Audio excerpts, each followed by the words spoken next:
à tous, bienvenue dans ce live l'IA en pratique, un rendez-vous maintenant mensuel et l'objectif de ce live, c'est de vous faire découvrir des cas pratiques sur comment utiliser l'IA pour vos événements en conception, en production, et quelle que soit l'étape de votre avancement.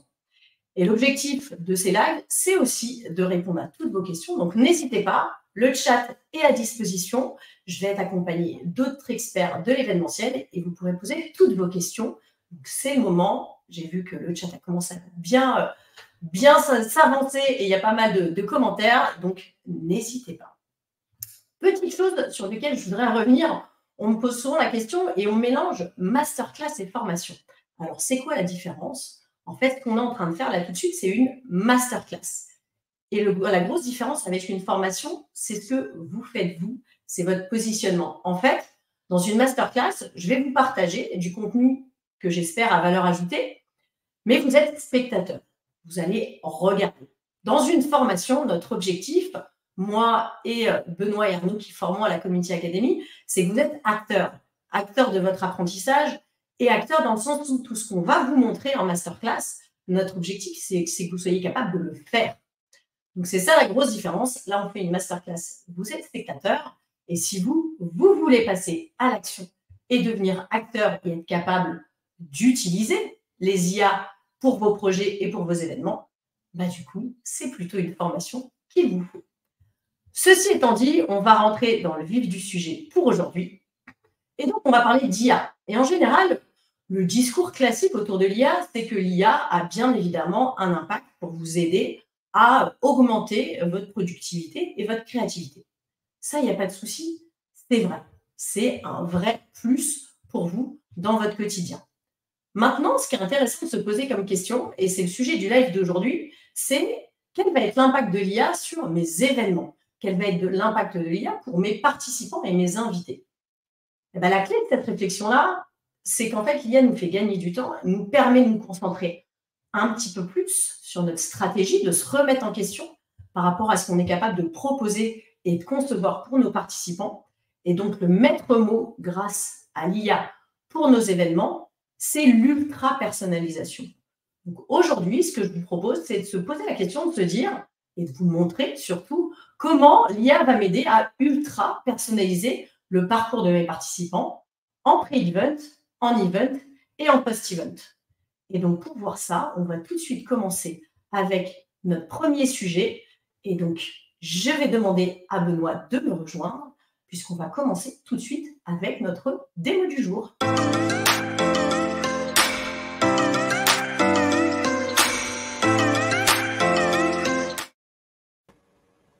Bonjour Benoît. Bonjour Agathe, bonjour à toutes et à tous. Alors, on parle de l'apport de l'IA dans les événements eux-mêmes. Cet apport, il est celui de l'ultra-personnalisation. Donc ça, c'est très important. Mais en fait, on peut se poser la question de se dire, la première étape, quand on veut ultra-personnaliser un événement, c'est bien de se poser la question des attentes des participants, de qui ils sont, et de regarder un petit peu les différentes cibles et nos différents publics. Et le premier sujet qui, moi, me vient en tête, c'est la question de l'hybridation des événements. Parce qu'on sait que les participants ont évolué. Aujourd'hui, il y a une vraie appétence au digital. On s'interroge un peu plus sur est-ce qu'on va se déplacer en physique ou pas, qu'est-ce que je vais y gagner. Et puis, c'est vrai que sur cette question du déplacement physique, il y a des contraintes budgétaires. Il y a aussi des questions d'éco-responsabilité. On déplace peut-être moins facilement toutes les équipes. Donc, qu'est-ce qu'il en est aujourd'hui sur l'hybride? Parce que j'ai quand même l'impression que ça revient assez fort. Oui, très clairement, l'hybride, c'est une des tendances là, qui arrive deuxième semestre 2024 et tout 2025. On va revoir de l'événement hybride, très clairement. Il y a plusieurs raisons à ça. Déjà, si on regarde vraiment d'un point de vue macro, on a tout ce qui concerne tout ce qui est modèle de travail hybride, digital workplace, le télétravail également. Bref, ce modèle de travail hybride, il continue d'évoluer et les entreprises, elles cherchent à trouver un espèce d'équilibre entre télétravail, présence au bureau pour maximiser et à la fois la productivité et à la fois la satisfaction des collaborateurs et des collaboratrices. Et en fait, On voit aussi dans le deuxième temps, il y a des études là qui montrent ça, qu'on a une vraie évolution des espaces de coworking de manière beaucoup plus forte que ce qu'on pouvait avoir auparavant avec des vraies solutions flexibles. La question maintenant, ça veut dire quoi en événementiel? Déjà, on va avoir ces modèles hybrides qui composent et à la fois le côté virtuel et le côté présentiel. D'accord? C'est hybride, on a du public en physique et du public à distance. D'accord? Public à distance qui peut être soit réparti chacun devant son écran, comme on l'est tous, soit réuni par pôle, par hub sur le territoire. J'en veux pour preuve l'événement pour Allianz qui s'appelait Grand Angle, qui a été récompensé, c'est l'agence Telmi qui l'a réalisé, et qui a été récompensé à la nuit de l'événementiel par Republic Event. Ce qui prouve bien que on a ces modèles-là, en fait, on va aller de plus en plus vers ça. Effectivement, comme tu le disais, les événements virtuels et surtout les événements hybrides, ils répondent à une problématique qui est une problématique de RSE et qui répondent aussi à une problématique de j'ai moins de budget pour mon événement. Donc, tout à fait. C'est une manière de dire ça me coûte moins cher en termes de transport, etc.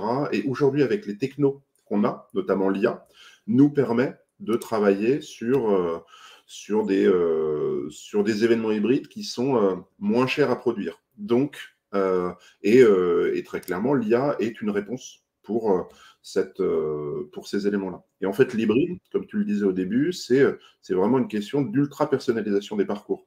Parce que je vais avoir, en gros, on peut identifier 3 grandes cibles sur un événement hybride. La première, c'est les personnes qui viennent en physique. La deuxième, c'est les personnes qui sont à distance. Et puis la troisième, c'est les personnes qui sont en physique, mais qui vont suivre l'événement à distance. Oui, exactement. Parce qu'effectivement, sur un événement qui dure 3-4 jours, je vais physiquement me déplacer une journée. Mais du coup, si j'ai des conférences qui m'intéressent sur les autres jours, j'aimerais bien aussi en profiter. Et si le salon n'a pas prévu une partie hybridation, je perds toute une partie du contenu.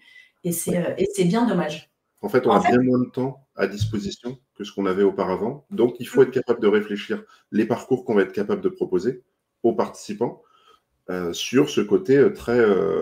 Il y a plein de possibilités, en fait. On doit leur faire aujourd'hui. D'ailleurs, j'en profite pour une petite info commerciale.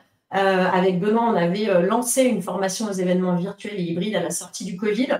Là, on a complètement retravaillé le programme de cette partie hybride, plus spécifiquement, dans laquelle on a intégré justement l'apport de l'IA, de réfléchir à comment on conçoit des messages et comment on adapte en fonction de nos audiences. Donc, cette formation va être relancée avec des premières sessions à la mi-septembre. Donc, si ça vous intéresse, n'hésitez surtout pas. Vous êtes les bienvenus parce qu'il y a beaucoup de choses à aller faire sur l'hybride. C'est vraiment un format d'avenir pour pouvoir justement s'adapter et ultra personnaliser pour nos audiences. Donc maintenant, ce que je te propose, c'est qu'on se mette dans un cas pratique, Benoît. On va dire ce matin qu'on est les organisateurs de l'IA Summit, donc un super événement dans lequel on va parler d'intelligence artificielle. Et donc, moi, en tant qu'organisatrice, je me pose quand même la question de me dire, mais en fait, est-ce que j'ai un intérêt à faire de l'hybride? Parce que ça m'interroge quand même sur le fait que mes exposants calculent leur ROI par rapport au nombre de leads, donc au visitorat. Si je fais de l'hybride, ça veut dire que je risque de faire baisser mon visitorat physique. Donc, je m'interroge vraiment sur ma capacité et mon intérêt à aller vers ce format. Et donc, quand je m'interroge, ce que j'aime bien faire, c'est que forcément, je vais aller sur ChatGPT. Je vais aller lui poser des questions. Parce que pour moi, j'utilise, c'est pas juste un outil d'exécution, c'est aussi un espèce de sparring partner avec lequel je vais partager mes idées. Donc, je lui ai expliqué ma problématique. Là, ce que vous voyez, c'est mon ChatGPT. Alors, vous verrez que mon prompt n'est pas écrit de manière très propre. Pourquoi? Parce qu'en fait, je prompt à l'oral. Donc, forcément, il y a des petites choses qui ne passent pas très bien, mais globalement, il comprend ce que je lui dis. Donc, je vais expliquer ma problématique, ce que je viens de vous dire. C'est-à-dire, j'ai peur que mon visitorat baisse. J'ai peur que le ROI de mes exposants baisse. Donc, du coup, je lui pose la question, est-ce que quelque part, c'est une bonne idée ou pas d'aller vers de l'hybride? Qu'est-ce que tu peux me dire pour m'aider dans ma réflexion? Et là, vous voyez qu'il m'a effectivement commencé à analyser ma demande. Il m'a dit, d'abord, ce que je vous conseille, c'est de comprendre les besoins des participants. Donc, il me donne des méthodes. Ensuite, il me dit, voilà, quels sont les avantages du format hybride? Accessibilité, portée, flexibilité, économie de coût pour les participants. Ça, c'est intéressant parce que ça commence à me donner un peu d'idées, ça va nourrir un peu, ça porte un peu d'eau à mon moulin, de me dire, bah, qu'est-ce que je vais pouvoir en faire de ce format-là, et en termes de com, sur aussi mes participants, qu'est-ce que je vais pouvoir faire? Donc, il me parle quand même des risques et des inconvénients. Il me dit, voilà quelques stratégies pour maximiser le ROI des exposants. Tiens, là, il y a des choses peut-être intéressantes. On parle de rendez-vous programmés. Alors, ce n'est pas forcément très nouveau, mais ça me permet d'y réfléchir. Là, il me dit conception de l'expérience hybride. Voilà ce qu'on peut faire, effectivement. Il me dit qu'on peut faire des activités synchrones ou asynchrones. C'est une vraie question. Est-ce que mon salon, il est hybride le jour J, ou est-ce que j'ai des journées en présentiel et une journée en distanciel complémentaire? Dans ce cas, j'apporte à mes exposants une journée de salon en plus avec une cible différenciée et complémentaire. Donc, il me donne des premiers éléments de réflexion. Il ne me donne pas la solution. Hein. Attention à cette idée un peu reçue de se dire c'est magique, il va tout me dire. Non, non, le but, c'est qu'il apporte des idées et c'est à moi, professionnel, de me poser les bonnes questions. Donc, je lui dis, OK, bah, j'ai envie qu'on avance sur cette question-là. Moi, je trouve important de personnaliser aussi bien le message que l'expérience à mes participants. Donc, je vais lui dire, bah, c'est quoi l'offre de valeur que je vais pouvoir valoriser pour chacun de mes audiences? Et là, vous voyez, il me dit, bah, voilà l'offre de valeur pour le public à distance. Qu'est-ce que je peux leur dire? Qu'est-ce que ça peut donner pour eux? Est-ce que je peux créer des expériences immersives? Et comment je vais les accompagner? Et enfin, en physique, qu'est-ce que je vais faire? C'est quoi l'expérience? C'est quoi les interactions? Qu'est-ce que ça leur apporte en plus? Donc, vous voyez, là, en 2 prompts, j'ai des choses à réfléchir. Je commence à évoquer pas mal de choses. Et après, une fois que j'ai des premières pistes de valeur ajoutée, je peux carrément aller lui demander des arguments à valoriser qui correspondent à ça. Vous voyez, on peut faire plein de choses déjà sur ce première étape de réflexion. Maintenant, au-delà de cette réflexion, je sais que toi, Benoît, ton sujet, c'est vraiment de personnaliser le pré-event sur les projets que tu produis et que tu accompagnes pour tes clients. Donc, comment, là, sur ce projet-là, je me dis, voilà, je veux faire du pré-event aussi bien sur mon audience physique que mon audience en distanciel sur mon salon. Qu'est-ce que je fais? Bah, pareil, moi j'ouvre ChatGPT et je vais lui demander on va regarder un peu ce qu'il est capable de faire. Déjà, je lui ai mis tout ce que vous voyez là. Là, c'est mon prompt qui dit voilà le rôle que tu dois avoir. Vous voyez, c'est costaud. Et donc je lui dis agis comme concepteur-rédacteur d'événements. L'objectif, c'est concevoir des concepts. Je lui donne les techniques qu'il doit employer, notamment méthode des 6 chapeaux de Bono, la méthode Scamper, la pensée latérale, le design thinking, qui sont moi des méthodes que j'utilise quand je conçois des événements, etc.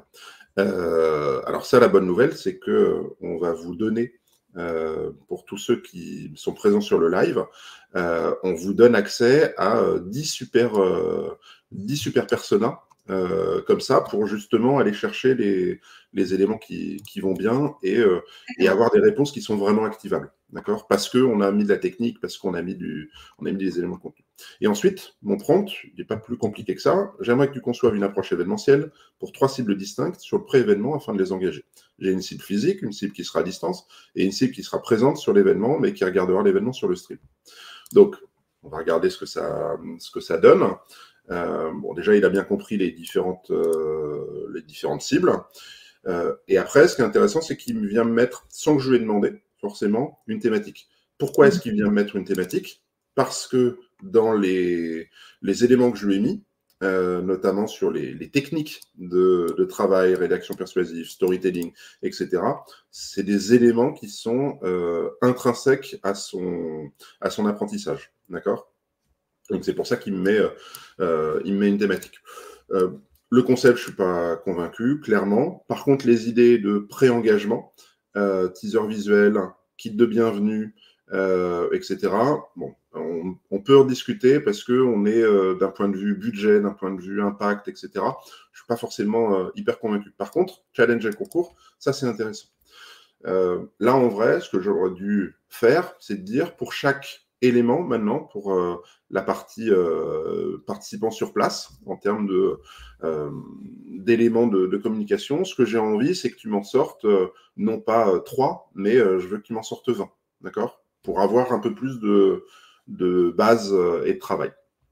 Ensuite, ce qui est intéressant, c'est que je vais avoir la même chose sur les participants en ligne. Donc, contexte, connexion virtuelle. Il me propose du webinar, la communauté en ligne, donc travailler les communautés. Ça, c'est très clairement, on est dans la tendance sur la gestion des communautés et l'augmentation des communautés, clairement. D'ailleurs, je crois qu'on a Philippe Dinwick, ils nous ont lancé il lance un truc sur les communautés, pour apprendre à gérer et à concevoir les communautés. Donc ça, c'est hyper intéressant. C'est une info il n'y a pas plus tard que hier ou avant-hier. Voilà. Et effectivement, créer du contenu exclusif, vidéo, articles et interviews, accessible uniquement pour les personnes à distance. Donc comme ça, il y a une vraie différenciation. C'est ça qui est intéressant dans ce que ChatGPT propose, avec un simple prompt. Il est un peu optimisé d'un point de vue rôle, mais je ne suis pas allé creuser beaucoup plus que ça. D'accord. Et ensuite, pour les personnes présentes présentes physiquement sur place, mais qui vont suivre l'événement via le stream, ce que je trouve hyper intéressant, c'est les points d'accès exclusifs et les éléments liés à l'app mobile, etc. En gros, c'est ce dont on parlait au début, c'est comment j'arrive à faciliter le parcours des participants. L'enjeu, il est là. C'est comment est-ce que j'arrive à créer un parcours sans couture avec de la fluidité pour chacune de ces cibles-là sur le pré-événement. Et donc là, en fait, à partir de ce premier prompt que j'ai réalisé, je vais corriger les éléments et je vais faire travailler mon ChatGPT au fur et à mesure de dire, tiens, on va commencer avec les participants qui sont sur place. Tu m'as proposé 3, j'en veux 20. Ensuite, je vais sélectionner parmi les 20 ceux qui m'intéressent. Et ensuite, une fois que j'ai sélectionné ceux qui m'intéressaient, je vais lui dire, écris-les. D'accord? Et donc, j'ai déjà un premier jet. Ensuite, je vais lui dire, OK, maintenant, on va passer à ceux qui sont à distance, webinar. Et je vais lui demander également, parce que là, je ne le vais pas, mais je vais lui demander les plannings de restitution. Ça ne veut pas dire que j'utilise ChatGPT pour me produire la totalité des trucs. L'enjeu, il n'est pas là. L'enjeu, il est j'utilise ChatGPT pour me dire, voilà ce que j'ai à disposition. Je vais rajouter mon intelligence événementielle. Et je vais me dire, tiens, comment est-ce que je vais plus loin? C'est une aide à la prise de décision. D'accord? Exactement. Et derrière, ça me permet de ping-ponger avec mon client et de pouvoir offrir aussi aux participants une expérience qui est sans doute bien plus forte et bien plus grande que ce que j'aurais pu produire si j'avais juste travaillé à la mano avec juste mes compétences sans être augmenté par l'IA. Tout à fait. Et un des sujets sur ce parcours de pré-event, en général, le premier point d'entrée, c'est l'invitation. Et donc, du coup, c'est une bonne introduction pour notre acte du jour.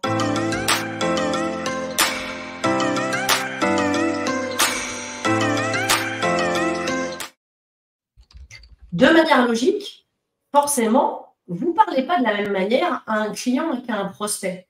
Ça paraît logique et pourtant, en événementiel, ce n'est pas forcément ce qu'on fait. On a l'habitude d'envoyer la même invitation à l'ensemble de nos invités. Et pourtant, dans nos invités, il y a différentes typologies. Là, si on prend le cas d'un salon, je vais pouvoir inviter sur mon salon. J'ai déjà mes participants, mes visiteurs qui sont venus l'année dernière. J'ai les personnes qui étaient inscrites l'année dernière et qui ne sont pas venues.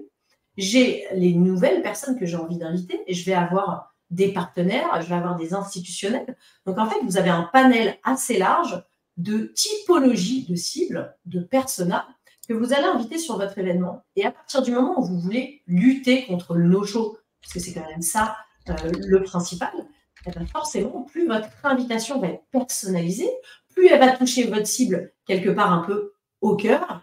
Et donc, dans ce cas-là, forcément, c'est plus efficace si votre invitation elle est personnalisée. Et donc, vous allez utiliser ChatGPT pour vous créer des invitations personnalisées par typologie de participants.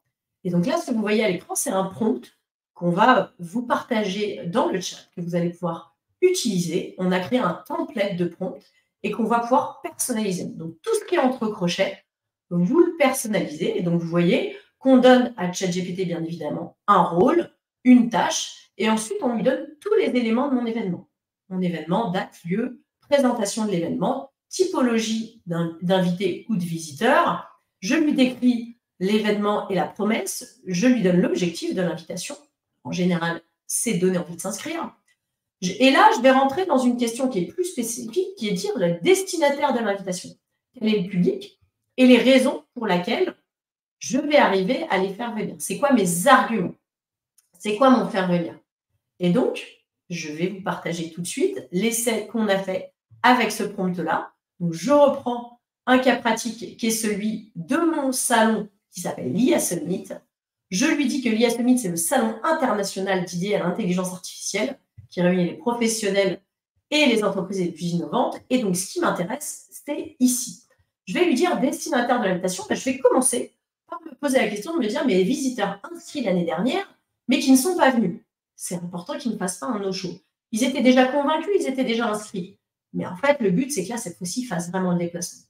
Donc, les raisons de participer, je vais leur dire, c'est important de venir à la nouvelle édition pour rester à la pointe.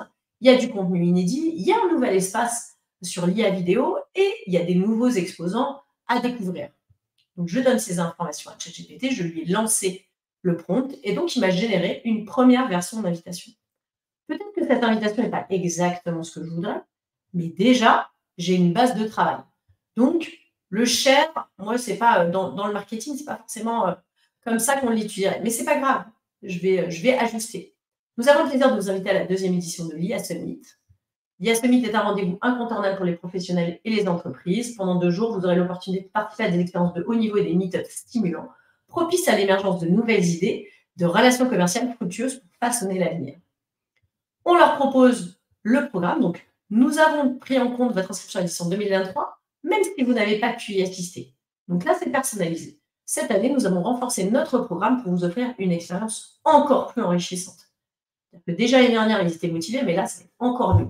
On les motive pour venir. Vous allez rester à la pointe de l'innovation, vous allez découvrir votre nouvel espace, vous allez rencontrer de nouveaux exposants avec l'exploration des dernières avancées technologiques. Donc, on joue sur le FOMO. Cette année, il faut venir parce qu'il y a de la nouveauté. Je leur demande de s'inscrire, je leur donne le lien, ils ont le bouton, il y a tout ce qu'il faut. Et là, je vais pouvoir copier-coller mon prompt et lui dire, OK, maintenant qu'on a cette invitation pour ce format-là, je vais m'intéresser à une autre partie de ma cible. Je vais pouvoir comme ça faire des allers-retours avec ChatGPT pour personnaliser chacune de mes audiences. Donc, ce prompt-là, on vous le donne, il est pour vous. Vous l'aurez dans le mail qu'on vous enverra à l'issue de l'événement. Et comme ça, vous allez pouvoir l'utiliser, que vous ayez la version gratuite ou payante de ChatGPT. Voilà pour le hack du jour. Et donc, si on continue sur cette question d'événement, on a vu, on a parlé avec Benoît du pré-event, et bien du coup, on va regarder maintenant sur place, en event, qu'est-ce qu'on peut faire? Et pour ça, on a un retour d'expérience hyper intéressant de Vivatech. Mais avant d'attaquer cette partie-là, moi, je vais tout de suite réfléchir à mon post-event. Et je vais me dire, j'ai quand même un sujet à créer des contenus personnalisés. Donc, je vais inviter tout de suite à me rejoindre Arnaud Weber, qui est notre formateur spécialisé dans les IA génératives d'images. Bonjour Arnaud. Bonjour à tous. Bonjour Agathe. Alors Arnaud, on sait que générer des images, c'est un peu plus long et un peu plus complexe que de générer du texte sur ChatGPT. Donc, c'est pour ça que je vais donner mon brief et ensuite, on va faire le retour d'expérience de Vivatech pendant que toi, tu vas pouvoir travailler. Donc, je te propose mon brief qui est le suivant. Je crée donc l'IA Summit. Je vais avoir des journées réservées aux professionnels, des journées réservées au grand public. Et donc, j'ai envie, comme l'IA est un sujet un peu spécifique et un peu technique, j'ai envie de créer 2 livres blancs. Un livre blanc qui va être dédié aux professionnels. C'est un peu tout ce qu'il faut savoir sur l'IA, mais un peu plus pointu pour des pros. Et puis, j'ai envie de faire un petit contenu un peu plus didactique, un peu plus facile d'accès pour le grand public sur ce qu'ils doivent retenir de ce qu'est l'IA. Donc, ce que j'aimerais, c'est que tu t'inspires de la scénographie. Donc, je t'ai partagé des images et on pourra les regarder ensemble. C'est les images du Web Summit, donc de la scéno du Web Summit. Partir de ça, parce que je n'ai pas envie d'avoir des photos, j'ai envie d'avoir quelque chose de plus abstrait pour me dissocier de mon salon en physique, parce que l'objectif, c'est que le contenu livre blanc, il soit disponible toute l'année. Donc, j'aimerais que tu me crées une couverture pour le livre blanc grand public, une pour le livre blanc professionnel, et qu'il y ait un lien entre les deux pour qu'on comprenne que ça soit toujours sous le chapeau de l'IA Summit. Est-ce que tu acceptes ce challenge? Ok, c'est live, donc ça met un peu la pression, mais c'est super. Je relève le challenge. Ça marche. Ça marche. Eh ben, du coup, je te remercie. Je vais te laisser te connecter à ton Midjourney et bosser là-dessus. Et nous, on va se concentrer maintenant sur un vrai retour d'expérience, sur comment l'IA peut accompagner en live le participant. Je vous en avais déjà parlé lors du dernier l'IA en pratique. Je vous avais parlé des chatbots qui sont développés grâce à ChatGPT, qui s'appellent les GPT. Et donc, je vous disais qu'on n'avait pas encore de réalisation pour voir ce que ça pouvait donner dans un vrai événement. Et là, du coup, on a eu une réalisation, et ce n'est pas sur n'importe quel événement, puisque c'est sur Vivatech. Donc, je vous propose tout de suite de passer au retour d'expérience du jour et d'accueillir Philippe Catou de InWink.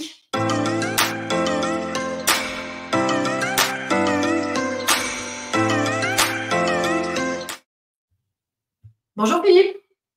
Bonjour Gad, bonjour tout le monde. Alors Philippe, effectivement, moi je suis très à l'écoute de savoir ce qui se passe sur ces questions d'IA dans l'événementiel. Donc voilà, ça m'arrive d'envoyer des mails aux plateformes en disant vous en êtes où, qu'est-ce que vous faites? Et donc cette question des chatbots personnalisés à l'IA, effectivement, quand tu m'as dit ça y est, on l'a fait, je me suis dit il faut absolument que tu viennes nous raconter ça lors d'un live. Donc merci déjà beaucoup d'avoir accepté cette invitation. Parce qu'effectivement, cette année, c'est la grande nouveauté. Alors, bien évidemment, l'IA était un grand sujet sur Vivatech cette année, mais il y a eu cette question de se dire comment on va améliorer l'expérience participant avec de l'IA. Et c'est là que vous êtes entré en scène. Donc, raconte-nous, d'un point de vue participant, qu'est-ce qui s'est passé pour eux cette année? Alors, bon, déjà, je ne vais pas peut-être faire une grande présentation du Vivatech, mais c'est quand même un salon sur les technologies innovantes. Le principal en Europe déjà, donc c'est un sacré challenge. C'est 165 000 visiteurs cette année, donc il y avait quand même de la masse, à la fois en termes d'attente, en termes de contenu, et donc il faut quand même leur proposer quelque chose. On peut pas dire il faut pas qu'on fasse quelque chose de déceptif. Donc, il fallait à minima se concentrer sur quelque chose que tout le monde fait lorsqu'on va sur un événement. C'est se renseigner sur qui rencontrer, quoi voir, quoi lire.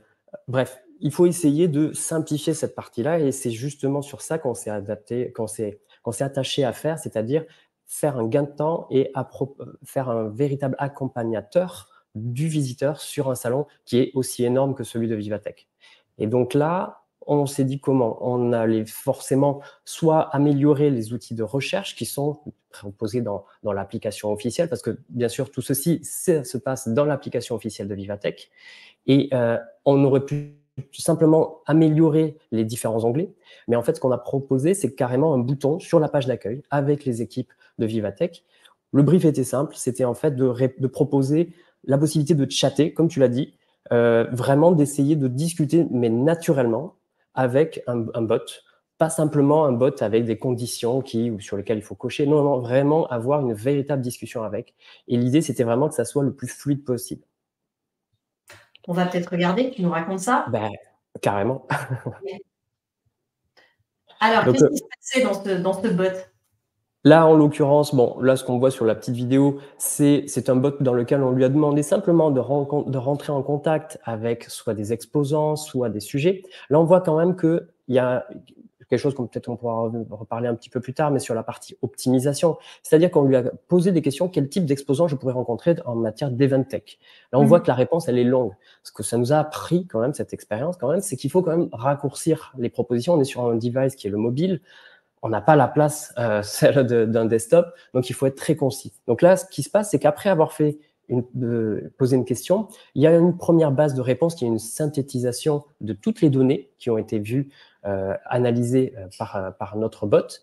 Et ensuite, il y a des propositions, soit des propositions pour rencontrer des exposants, des participants ou des sessions.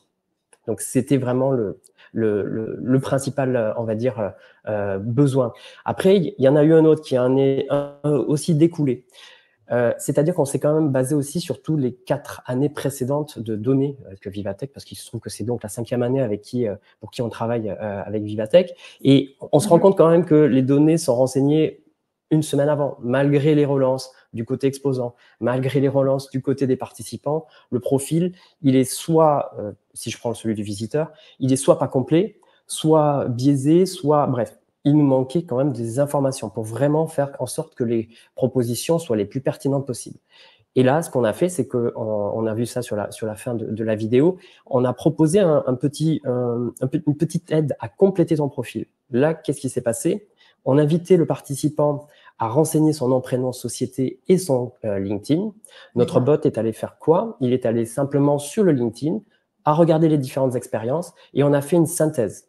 Donc, une synthèse, mais écrite, pas de 2017 à 2018, j'ai fait ci, etc. Mais vraiment quelque chose qui fait un peu plus comme si la personne l'avait écrit à la mano. Et à la fin, une invitation pour rentrer en contact ou pour échanger sur l'événement. Et donc ça, quand on sait que, en gros, c'est un peu tout salon confondu, mais sur ce genre d'événement-là, c'est 70% de personnes qui ne complètent pas ces informations-là. Nous, on savait d'où on partait en tout cas. Non, mais c'est hyper intéressant parce que ce qu'on comprend, c'est que pour le participant, donc il y a cet accompagnement sur le profil qui peut lui aider à mieux personnaliser aussi son parcours, parce que souvent, sur des salons comme ça, il y a des centaines de conférences, il y a des centaines d'exposants, et donc, soit on a bien préparé son salon, ça demande beaucoup de temps, soit on espère avec la sérendipité de trouver des gens intéressants, et en fait, en termes de justement, de retour sur investissement temporel, parce que se déplacer physiquement sur un salon, on se dit, il faut que ça vaille le coup. Et si ça vaut le coup, ça veut dire qu'on a rencontré les bonnes personnes, qu'on a eu les bonnes informations. Et donc, je pense que ce genre de chatbot, c'est une valeur ajoutée pour le participant. Exactement. Et puis surtout, ça permet vraiment de répondre, quand on le monitor en temps réel, c'est vraiment aussi un outil pour l'organisateur, pour savoir ce qui est demandé en temps réel et peut-être ce que eux n'avaient pas vu, pas prévu, justement pouvoir communiquer ça directement via le bot. Du coup, justement, d'un point de vue organisateur maintenant, c'est quoi globalement les différents intérêts pour eux de mettre en place ce genre d'outil? Le principal quand même, c'est la possibilité de répondre rapidement à des questions, on va dire de premier niveau, si on doit parler plutôt d'un point de vue support, des questions. Quels sont les horaires d'ouverture, par quelle porte d'entrée, parce que sur ce genre de grand salon, il y a différentes portes d'entrée, où je retrouve mon badge. Enfin bref, ce genre de questions qui soit peuvent être un point de souffrance du côté du participant et qui peuvent le faire se désengager de l'événement ou se dire oh, c'était compliqué, l'attente à l'accueil était... Enfin bref, faire en sorte que ça soit aussi plus souple. Donc, du côté organisateur, c'est assez simple. Donc, il y a ce premier niveau de support. Ensuite, comme tu l'as dit tout à l'heure, c'est se concentrer sur des tâches importantes. Ça veut dire que ils auraient dû affecter des personnes à ce support de premier niveau physiquement ou en ligne. Et là, clairement, ils peuvent affecter ces personnes à d'autres activités événementielles qui, comme tu le sais, sont parfois très prenantes le jour J et surtout la veille. Effectivement, c'est vrai que en fait, on se dit que la petite question, la petite problématique de chaque visiteur, ça demande aux équipes effectivement de devoir être disponible, d'avoir des gens qui sont là pour répondre à des choses sur lesquelles l'équipe n'a pas forcément de valeur ajoutée. Comme tu disais, c'est quelle porte, c'est où. C'est hyper important pour la personne qui pose la question d'avoir une réponse, parce que ça va changer son expérience si elle n'a pas de réponse. Mais pour l'organisateur, voilà, c'est avoir des ressources mobilisées pour ça, ça n'a pas de plus-value. Donc moi, je trouve ça très intéressant de se dire, l'IA, c'est le point, c'est l'outil qui va permettre de répondre aux attentes de ces deux publics, de dire organisateurs et participants. Et je rajouterais juste un point quand même, c'est qu'il y a aussi un autre aspect qui est celui de disposer de données fraîches, à jour, pour le jour J, bien sûr, mais aussi exploitables après. Parce que c'est là où le terrain de jeu va être de plus en plus intéressant et important pour l'organisateur, pardon. Pour l'organisateur, c'est de savoir quels ont été les sujets qui ont le mieux marché, comment je vais pouvoir créer du contenu pour moi en tant qu'organisateur pour faire revenir les années précédentes, enfin sur les éditions suivantes. Bref, tout ceci, comment capitaliser sur cette donnée qui a été générée en un instant T et de pouvoir mieux l'exploiter derrière. Et ça, c'est là où les enjeux vont se porter côté organisateur. Tout à fait. Et du coup, je trouve qu'il y a cette exploitation de data post-événement qui est intéressante aussi, de se dire, parce que j'imagine que vous récupérez la globalité des questions qui ont été posées. Donc, c'est quelque part pour l'organisateur de se dire, bah, c'est quoi les points de friction, qu'est-ce qui a posé problème, qu'est-ce qui n'a pas marché, point de friction ou point d'intérêt au final. Tout à fait. Alors, j'ai un exemple en particulier, mais qui est un peu dû au live de l'événementiel, qui fait que quand un speaker vient ou ne vient pas, certains, on est obligé de les masquer jusqu'au dernier moment quand il s'agit de leaders politiques dans des pays en guerre, comme ça a été le cas il y a 2 ans sur Vivatech. Là, cette année, il s'agissait d'Elon Musk, qui était venu l'année dernière et pour lequel le dôme avait été réservé, ça avait fait tout un battage médiatique et sa session avait été largement commentée. Cette année, il est revenu, mais il est revenu en ligne et non pas physiquement. Et donc, les personnes s'attendaient à ce que ça soit comme l'année dernière. Et donc, les questions dans le bot tournaient autour de ça. Donc, le fait de remonter ces informations auprès de l'organisateur, bah, lui, il sait que potentiellement, il peut faire un appel micro, il peut envoyer des push notifications. Enfin bref, il peut tout de suite répondre à un besoin, à une interrogation qui va faire que, oula, c'est comme de la surveillance de signaux faibles lorsqu'on est en analyse des tendances sur les réseaux sociaux. Voilà, là c'est un signal faible sur lequel il faut répondre assez rapidement. D'accord. Et du coup, bon, vu que ce matin, on est un peu entre nous, entre organisateurs d'événements, comment ça se passe en vrai, la mise en place d'un chatbot comme ça? Est-ce que c'est simple? Est-ce que c'est compliqué? Est-ce que c'est difficile? Est-ce que c'est long? Dis-nous en vrai comment ça se passe si il y a effectivement un organisateur d'événements, hein, ça peut être n'importe quel événement pour le coup, conférence, congrès, convention, qui a envie d'intégrer ce type de chatbot sur son événement. Comment ça va se passer pour lui? Alors, là, il y a quand même un devoir de conseil qu'on est obligé d'avoir, en fait. On ne va pas vendre du vent pour vendre du vent, clairement, parce qu'il y a quand même une espèce de masse critique. C'est-à-dire qu'un événement où il n'y a que 100 personnes, pour lequel il n'y a que une vingtaine de conférences, aujourd'hui, il ne serait pas raisonnable de dire que l'IA va révolutionner ton événement, parce que en soi, tu ne vas pas manquer grand-chose en étant présent physiquement ou en ligne, peu importe. Mais donc nous, on sait qu'à partir d'un certain seuil, on peut pas dire exactement à partir de 1000 visiteurs par exemple, mais on sait qu'il commence à y avoir une espèce de masse critique en termes de données. Donc nous, ça nous a énormément appris pour se dire, ok, pour ce grand type d'événement, là, dans ces cas-là, il va y avoir besoin de, pourquoi pas, améliorer cette expérience. Donc concrètement, nous, d'un point de vue technique, ça nous a pas pris énormément de temps. On a travaillé quand même plusieurs semaines. Une personne était dédiée à temps complet dessus. Mais ce qui nous a surtout pris du temps, c'était de faire des tests. Parce que, comme Benoît l'a dit tout à l'heure, sur la partie données événementielles, on sait classifier tout ceci, ça c'est notre métier en tant que plateforme événementielle. Mais là où c'est le plus complexe, c'est les points 2 et 3 que tu vois parfaitement, que tu montres sur ce schéma. C'est toute la partie prompt, les règles. Eh bien, comporte-toi comme un organisateur d'événements B2B. On n'est pas sur un festival, on n'est pas sur un concert. Comporte-toi, réponds uniquement à ces questions-là. Donc, agis sur le programme, sur les sessions. Et toutes les autres questions, eh bien, il faut lui donner des alternatives avec des réponses assez polies. Enfin bref, il faut lui donner toutes ces règles pour qu'il se comporte et qu'il apporte un ton qui reflète l'image de Vivatech. Enfin, en tout cas, l'image que voulait Vivatech. Il y a aussi, nous, on a passé des tests à vérifier des questions d'un point de vue religieuse, politique, sexiste. Donc, on a envoyé ces questions pour vérifier qu'on n'avait pas une distorsion, quelque chose qui allait faire que quelqu'un allait faire un screenshot. Ah, ben, regardez ce que pense Vivatech de la question politique du moment. Enfin, tu t'imagines le côté polémique qu'il peut y avoir.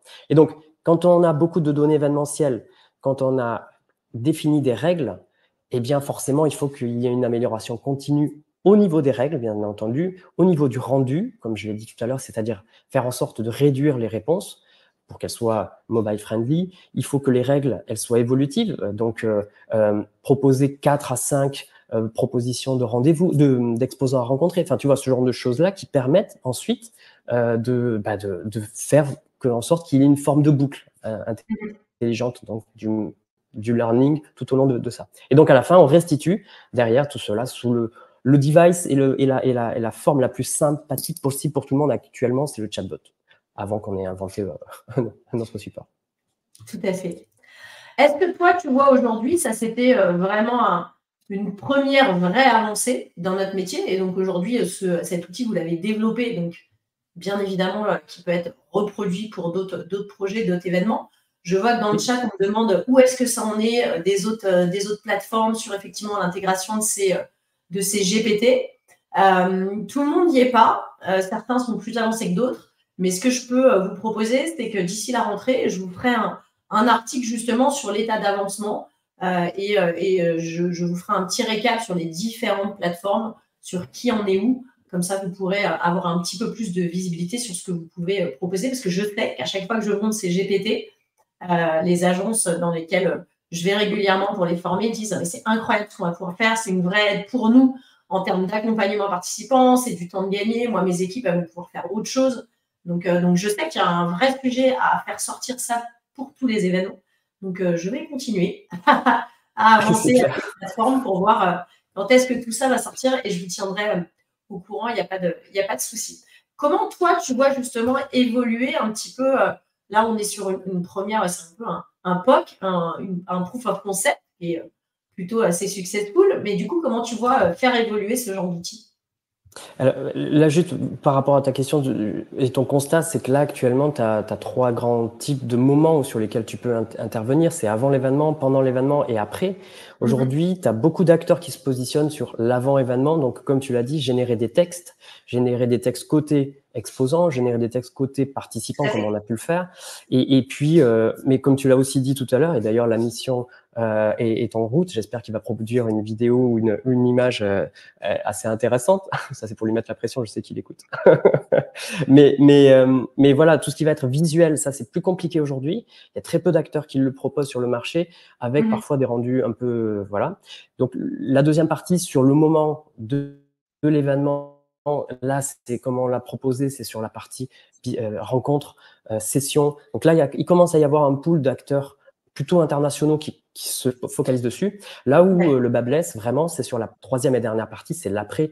Et je parle pas de la rédaction d'emails de remerciements ou de ce type-là. C'est vraiment beaucoup plus sur qu'est-ce que je fais de toutes les données qui ont été générées, qu'est-ce que je fais de tout le contenu qui a été généré, est-ce que je peux pas réexploiter tout ceci pour alimenter mon marketing, ma communication, mes plaquettes commerciales pour faire du... Alors, c'est pas est-ce que je peux, c'est je peux. Oui, oui. On accompagne sur ce sujet-là parce qu'effectivement, c'est quelque chose qui est assez fou de se dire que là, un événement où j'ai fait des dizaines d'heures de conférences, ça reste juste au stade de replay, alors que là, il y a une richesse de contenu qui est assez folle, et grâce aux IA, effectivement, on a la capacité de les partager.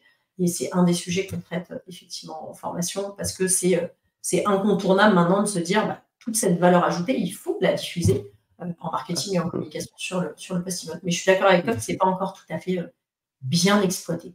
On espère que ça va le devenir. En tout cas, merci beaucoup Philippe d'avoir accepté de nous partager un peu ce retour d'expérience. Je suis sûre que ça a donné des idées à plein de personnes qui nous ont écoutés ce matin. Et puis j'ai hâte de voir un peu tout ce que vous sortez. J'ai vu effectivement dans le chat l'histoire de tout ce qui est communautaire. Donc, alors que tu me racontes tout ça en détail. Exactement. Merci beaucoup à toi. Merci de l'invitation. À très vite. Alors nous, on continue. On vient de parler d'événements physiques, de ce qui allait se passer pendant l'événement.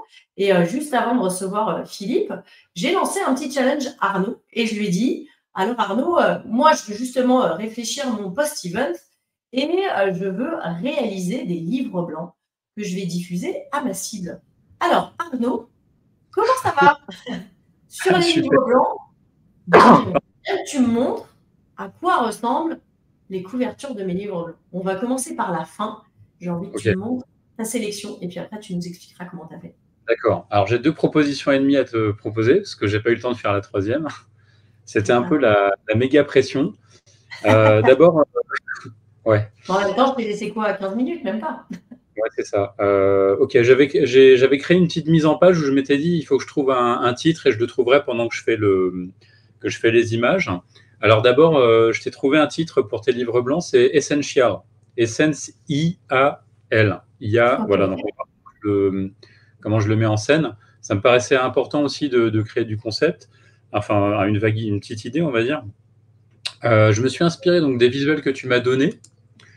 Les visuels que tu m'as donnés, grosso modo, c'est la scène, c'est des gros cubes lumineux, orange, bleu, enfin voilà, donc plutôt sur une ambiance nocturne, on va dire. Donc j'ai essayé de reproduire ça avec Midjourney par différentes techniques qu'on apprend pendant les formations, savoir Alors, attends, je vais peut-être les montrer. Ok, ouais. Je vais peut-être vous partager l'écran pour que vous puissiez voir un petit peu les visuels d'inspiration. Donc voilà, on est parti du coup. Est-ce que vous voyez? Oui, super. On est parti de la scénographie du Web Summit, hein, parce qu'on n'avait pas recréé une scéno spécialement pour la démo.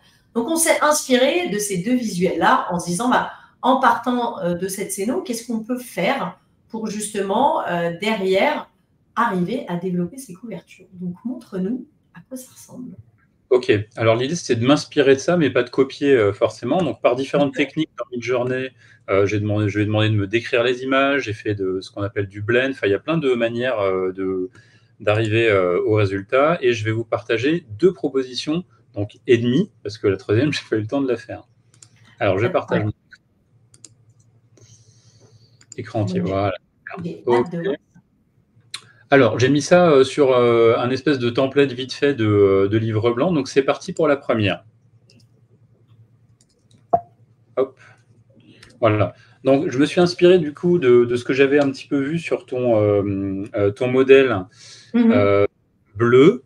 Et justement, on va faire deux coups où, grosso modo, on va reprendre ces éléments carrés, c'est lumineux. Et moi, j'aime bien parce que la lumière, c'est de l'énergie, c'est du LED, ça se connecte. Et j'ai envie de faire deux couvertures à la fois très similaires, avec une série 1 sur 2 et 2 sur 2, et en même temps qu'on puisse vraiment les reconnaître quand on les pose sur son bureau.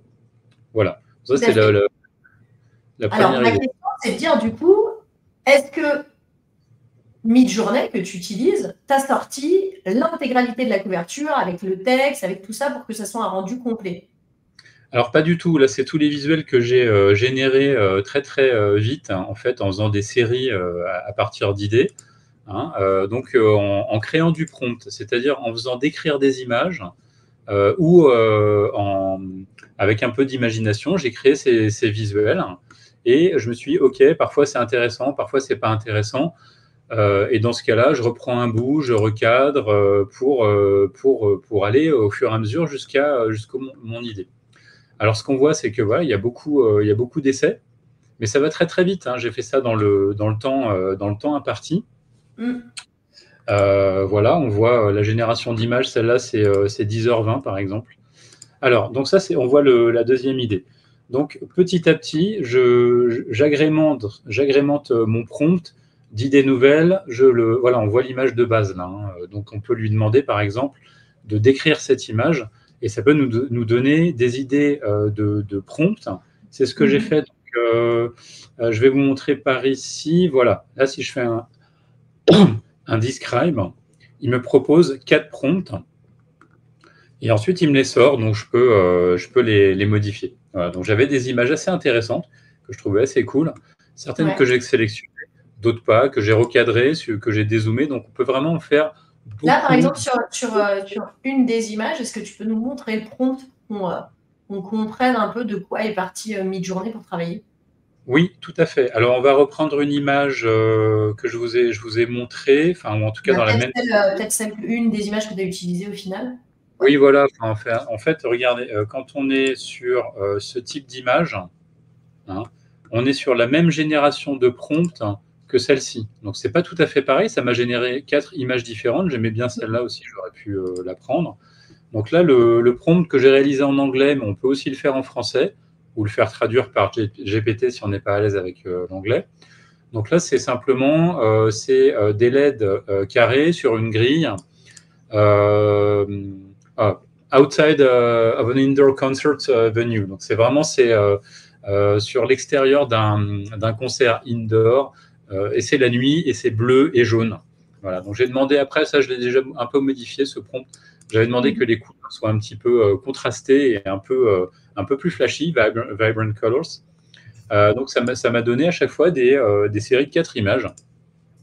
Et ces 4 images, je peux en sélectionner une et retravailler ensuite avec, vous voyez qu'elle apparaît ici très rapidement. Voilà. Donc à partir de cette image, je peux la zoomer, je peux en faire des variations. Et du coup, j'en ai sélectionné une que j'ai recadrée pour la première couverture, idem pour la deuxième. Voilà. Donc la première chose à comprendre, déjà, je vois 2 choses qui sont intéressantes dans ce que tu nous proposes.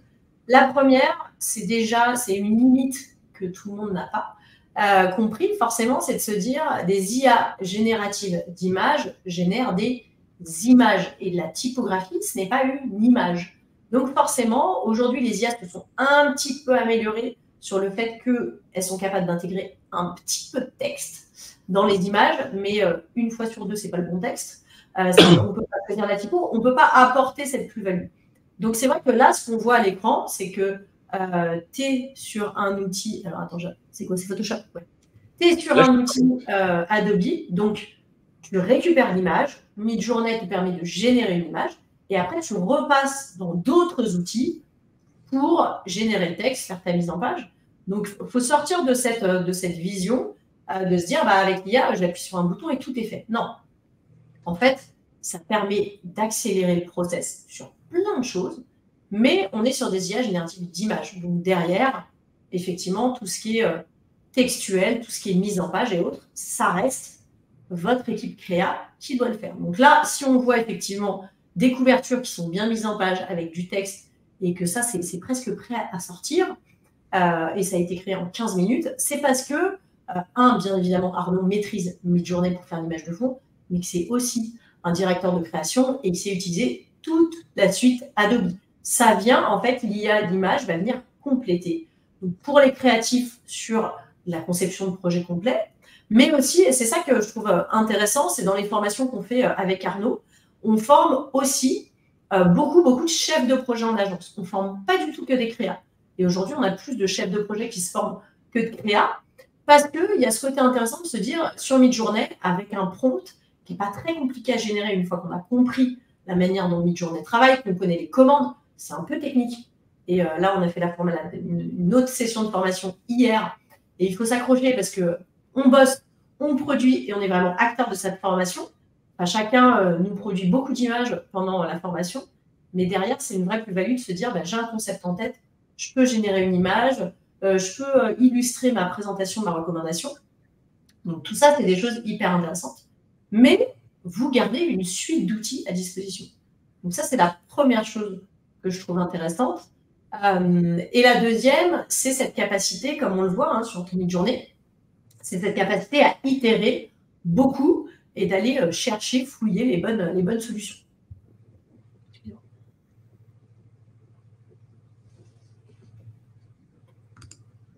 On a une question.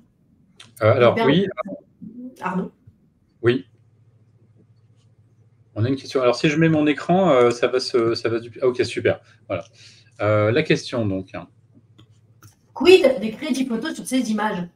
Alors, les crédits photos sur ces images, donc ça va dépendre des IA génératives et de leur mention légale et conditions générales d'utilisation. Aucune image qui est créée par une IA n'existe par ailleurs. Il faut bien savoir que c'est par système de probabilité que les neurones des images vont créer des images de toutes pièces à travers nos prompts. Donc, on est encore dans une zone ou une période, j'ai envie de dire, qui est un petit peu quand même une zone grise, mais dans laquelle il est permis d'utiliser à des fins professionnelles les images que l'on crée avec Midjourney, avec DALL-E, avec Leonardo, etc. Pour autant qu'on puisse ensuite les optimiser, c'est-à-dire les agrandir pour de l'impression, pour de la projection ou des choses comme ça. Donc là, oui, effectivement, on a les droits d'utilisation sur nos images. Et on avait une autre question aussi. Je la retrouve dans le chat. Question sur Firefly. Pourquoi ne pas passer directement par Firefly pour générer ces images? Alors, c'est une excellente question. J'aime beaucoup Firefly. D'ailleurs, j'étais bêta-testeur pour Firefly il y a de ça quelques mois maintenant, avant que ça sorte. Firefly, c'est un super outil, mais qui est à utiliser, comme beaucoup d'autres outils, de manière très, très différente. C'est-à-dire que from scratch, j'ai envie de dire que Firefly va être un petit peu moins performant en termes de génération d'images que des outils comme Midjourney. En revanche, le super truc, c'est que c'est intégré à la suite Adobe. Alors ça, c'est dès le départ, c'était super intelligent de leur part de se dire, nous, en fait, on veut penser global et on veut intégrer ça à notre chaîne d'outils parce que on est souvent, quand on travaille avec une IA, on a l'impression qu'on va pouvoir tout faire avec. Et en réalité, comme l'a dit Agathe, c'est impossible. Ça fait partie de notre galaxie d'outils et Firefly s'intègre de manière vraiment top pour de la retouche d'image, compléter des images, rajouter du fond, rajouter de la matière. Enfin, c'est vraiment un outil très, très, très polyvalent en post-production d'images, j'ai envie de dire, plutôt qu'en création comparé à d'autres IA comme Midjourney. Bon, moi, je suis hyper contente parce que du coup, j'ai mes couvertures de livres blancs qui sont prêtes. Alors, est-ce qu'on a montré la version? On a montré la V2 ou pas? Ah oui, elle est passée à l'écran, on l'a vu effectivement avec... J'étais parti dans un autre délire, là où j'ai pas eu le temps de modifier justement avec Firefly cette zone-là, parce que ici j'aurais pu enlever le L avec Firefly, j'aurais pu rapprocher le I, faire un grand A. Voilà, donc j'avais une autre proposition un petit peu plus destroy et événementielle. Voilà, j'ai pas eu le temps de la mettre en page. Bon, en même temps, c'est pas comme si je t'avais laissé 15 minutes. J'ai un petit peu transpiré quand même. Mais je repars quand même en 15 minutes. Donc ça veut dire que si je t'avais laissé un peu plus de temps, ça serait incroyable. J'aurais demandé à Benoît de me faire le contenu du livre blanc grâce à ChatGPT. Je t'aurais demandé de me faire les couvertures, la mise en page. Et j'aurais pu assez facilement, à l'issue de mon événement, avoir des livres blancs que je vais utiliser en marketing et en communication. J'aurais pu, bien évidemment, faire des articles de blog. J'aurais même pu créer un podcast. Je peux faire énormément de choses en termes de contenu post-événement. Ça, c'est vraiment une chose à retenir et on en reparlera.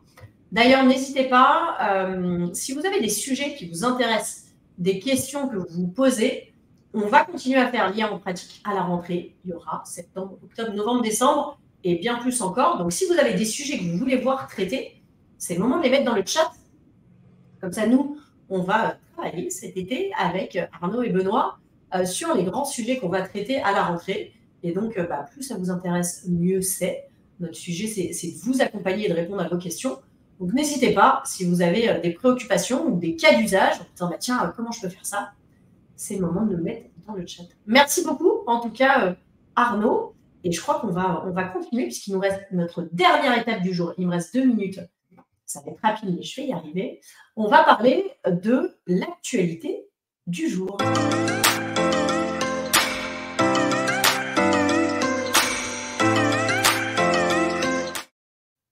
Alors, l'actualité, pour ceux qui en ont entendu parler, c'est la sortie de ChatGPT-O, le ChatGPT Omni. Qu'est-ce que c'est? Eh bien, c'est effectivement la nouvelle version, le nouvel modèle de ChatGPT. Et le gros avantage pour tous, et c'est pour ça que je vous en parle, c'est qu'en fait, le modèle ChatGPT-O a été mis à la disposition de toutes les personnes disposant d'un compte ChatGPT. Donc, en fait, si vous avez un compte gratuit, vous pouvez aussi accéder à ChatGPT-O. Regardez, je vous montre où c'est. Sur mon interface ChatGPT, moi j'ai une interface payante, donc je peux passer d'un modèle à l'autre. Si vous avez un compte gratuit, normalement, quand vous vous connectez le matin, vous avez accès à ChatGPT-O, puisqu'en fait, le choix de OpenAI, c'est de dire, vous avez la possibilité d'avoir accès à ChatGPT-O quelques prompts par jour. Quel est l'avantage de ça? ChatGPT-O, c'est l'intégralité des fonctionnalités avancées de ChatGPT, c'est-à-dire accès à Internet. Votre compte gratuit n'est pas connecté à Internet. Sachez, vous pouvez demander à ChatGPT de quand date ces données et vous verrez que toute l'actualité, il ne peut pas l'avoir puisque ChatGPT gratuit n'est pas connecté à Internet. Donc, avec la version de ChatGPT-O, vous pouvez aller sur Internet. Deuxième avantage, vous pouvez lui donner des fichiers. Vous pouvez lui donner des PDF, vous pouvez lui donner du doc Word, vous pouvez lui donner du doc Excel pour qu'il le résume, l'adapte, le modifie. Donc ça, c'est une fonctionnalité hyper intéressante avancée que vous avez sur 4O et que vous pouvez utiliser quelques heures par jour, quelques prompts par jour avec votre compte gratuit. Vous avez également accès aux GPT. Les GPT, c'est comme un GPT Store. c'est des chatbots qui ont été développés pour des sujets spécifiques. Quand vous avez le compte payant, vous pouvez m'en développer pour vous-même. Ça, c'est hyper intéressant. Je vous en parlerai plus spécifiquement dans un live, parce qu'il y a plein de choses à dire sur les GPT. Mais vous pouvez aller tester des GPT avec votre compte 4O gratuit. Et vous avez aussi ce qui s'appelle ChatGPT Vision. C'est la capacité qu'a ChatGPT d'analyser des images. Par exemple, vous pouvez mettre dans ChatGPT, en fait, quand vous êtes sur le compte ChatGPT, vous avez un petit trombone juste ici en bas de page. Là où vous allez communiquer avec ChatGPT, vous avez un trombone. Quand vous avez le trombone, ça veut dire que vous pouvez donner des documents à ChatGPT. Donc, vous pouvez lui donner une image pour qu'il l'analyse. Vous pouvez lui donner un logo, une CNO, en lui disant rédige-moi un texte vendeur pour justifier le choix de cette scénographie à mon client et à mettre dans ma recours. Il y a plein d'utilisations.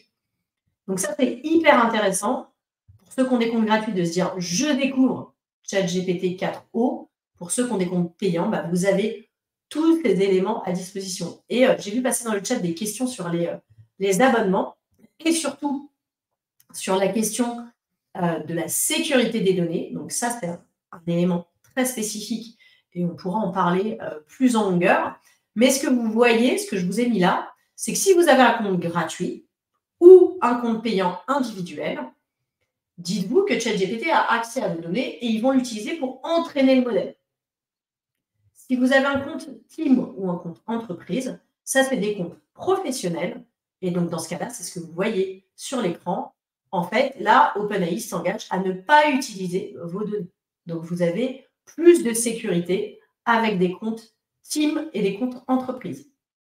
C'est la valeur ajoutée et c'est l'argument de vente de ces comptes professionnels, team et entreprise. Donc, attention, effectivement, quand vous partagez des contenus et des données, ne partagez rien de confidentiel, ne mettez pas le nom de vos clients, utilisez des mots de passe, vous créez un nouveau nom, vous pouvez parler de quel secteur dans lequel votre client travaille, mais évitez de mettre son nom. C'est très important. Donc voilà, dites-vous qu'aujourd'hui, si vous vous connectez avec votre ChatGPT gratuit, vous avez 4O qui est indiqué, vous avez accès à Internet, vous pouvez lui donner des documents à résumer, vous pouvez faire plein de choses. Oui, tout à fait, je vois la question qui se pose dans le chat, vous avez le replay et vous allez pouvoir regarder ça chez vous. J'ai fait le tour de mes sujets du jour et donc là, on va passer à la partie finale et surtout à tous les cadeaux qu'on va vous laisser à la fin de ce live pour vous remercier d'avoir participé avec nous. Premier cadeau, pour conclure, Benoît vous en a parlé, le book des personas. En fait, c'est des rôles beaucoup plus évolués. Vous pouvez copier-coller à l'intérieur de vos prompts pour améliorer encore la qualité du rendu de ChatGPT. Ce book des 50 personas, il est réservé de manière exclusive aux personnes que l'on forme. Mais on en fait un extract et on vous offre 10 personas clés que vous pourrez utiliser. Donc ça sera à disposition dans le mail de replay que vous allez recevoir. Premier cadeau. Deuxième cadeau, nos formations reprennent. Donc, on a des sessions dès début septembre sur ChatGPT. On a des sessions aussi sur les IA images. C'est important de vous y mettre vraiment. Bien évidemment, je comprends que là, les derniers mois ont été très chargés. Certains vont travailler sur les JO. Ils sont déjà bien occupés aussi cet été. Préparez la suite. Dites-vous, voilà, je vais me former. Et puis comme ça, une fois que je suis formée en septembre, les mois d'après, je pourrai l'utiliser pour tous mes projets. Donc, n'hésitez pas. Je crois qu'on a plus de 300 personnes formées depuis le début de cette année. Donc, je crois qu'on doit être à 700 ou 800 depuis l'année dernière. Vraiment, les contenus sont spécialisés sur l'événementiel et sur la communication. On fait des cas concrets. Et c'est ce que je vous disais en introduction. Le but de ces formations, c'est que vous êtes acteur. Vous savez faire et vous savez utiliser correctement pour avoir les bons résultats derrière. Donc ça, c'est la première chose. Les formations reprennent et on vous offre pour toutes les sessions de septembre une remise de 10%. Quand vous faites la demande sur notre site, il suffit effectivement de vous connecter, vous nous faites une demande de formation et derrière, vous indiquez dans le champ commentaire juste le mot masterclass et donc du coup, on vous fera 10% de remise. Pour ceux que ça intéresse, je vous mets dans le chat le lien pour découvrir nos formations et faire potentiellement des demandes. Et enfin, dernier outil, le cahier de vacances de l'événementiel qui a été conçu par Benoît. Et donc, vous allez pouvoir tester tout l'été. C'est plein de jeux, c'est malin, c'est drôle. Moi, j'ai commencé à le faire. Je le garde pour la suite parce que là, je suis encore bien occupée. Mais franchement, il y a plein d'activités qui sont hyper ludiques. Il y a même des playlists musicales, il y a des mandalas. Enfin, c'est assez chouette. Donc, n'hésitez pas à le télécharger. Vous avez le lien directement dans le chat pour le cahier de vacances. Oui, il y aura un replay. Vous allez le recevoir à partir du moment où vous êtes inscrit. Vous le recevez par mail. Donc ça, il n'y a pas de souci. Merci à tous de nous avoir suivis. Je vais réinviter mes invités à rejoindre pour vous remercier vous aussi, Noah, Philippe, d'avoir participé à ce live. Merci à tous chez vous de nous avoir suivis. J'espère que vous avez répondu à toutes vos questions. Merci à tous et puis bel été pour ceux qui ont la chance de partir très bientôt. Ouais. Merci à toutes et à tous. Au revoir. Merci.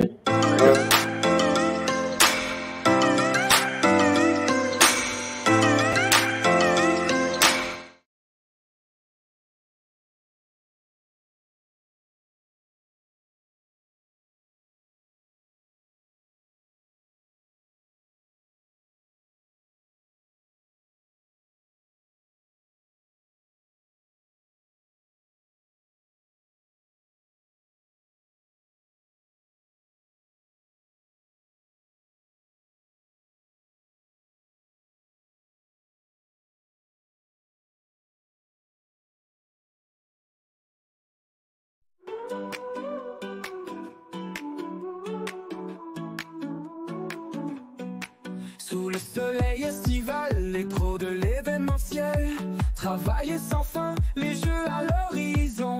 Certains cherchent la plage, le repos bien mérité. D'autres courent partout pour que tout soit parfait. On danse, on rit, sous les nuits étoilées. Cet été olympique, tous unis sans faillir. Les athlètes se dépassent, des histoires à raconter. L'équipe en coulisses, unir nos talents cachés. Le monde regarde ces moments merveilleux. Ceux qui travaillent dans l'ombre préparent chaque feu. Quand la flamme brille et que la foule elle crie, c'est le fruit des efforts de ceux qu'on oublie.